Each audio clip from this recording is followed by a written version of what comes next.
It is safe to say voters in the Hawkeye state are by now narrowing their keen political sights on the race for the White House.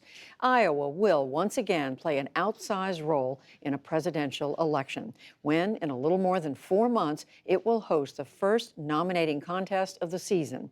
Lisa Desjardins reports on the latest sprint among the Democratic hopefuls. In Iowa, the pressure and the stakes couldn't be higher. Saturday, Democratic candidates angled for attention at the annual Iowa Steak Fry, grilling meat and veggie burgers, dancing with supporters, and addressing thousands of caucus goers. In this unprecedented moment in American history, we need to run an unprecedented campaign. And it comes as the presidential pack faces some shifting reality.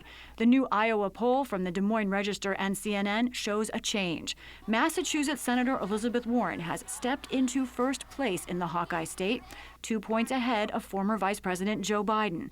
Vermont Senator Bernie Sanders, while still in third, is now 11 points behind the lead. Warren played down the results Sunday while picketing with striking auto workers in Detroit.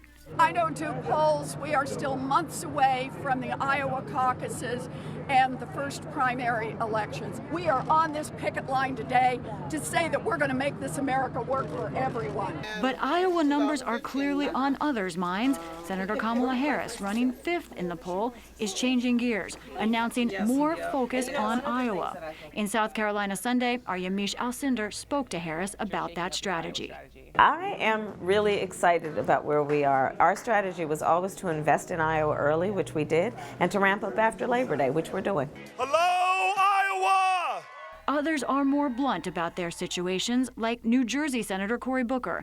His campaign released a memo it said told the unvarnished truth that he needs to raise $1.7 million by the end of the month. Booker has the most endorsements in Iowa, but his team said without the cash, he will have to leave the race. Grow or get out. This all in the shadow of allegations that President Trump pressed Ukraine's president to investigate Biden. A chorus of Mr. Trump's opponents criticized him over that this weekend. South Bend Mayor Pete Buttigieg.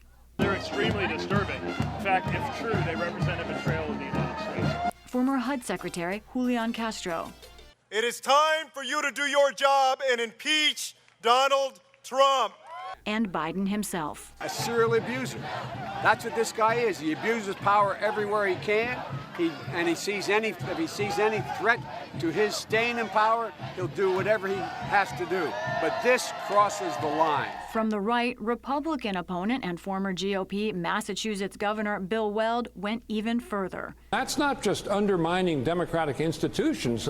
That is treason. It's treason pure and simple. Still, the campaign goes on. The weekend included an LGBTQ forum in Iowa, more striking auto workers. Biden joined this group in Kansas City.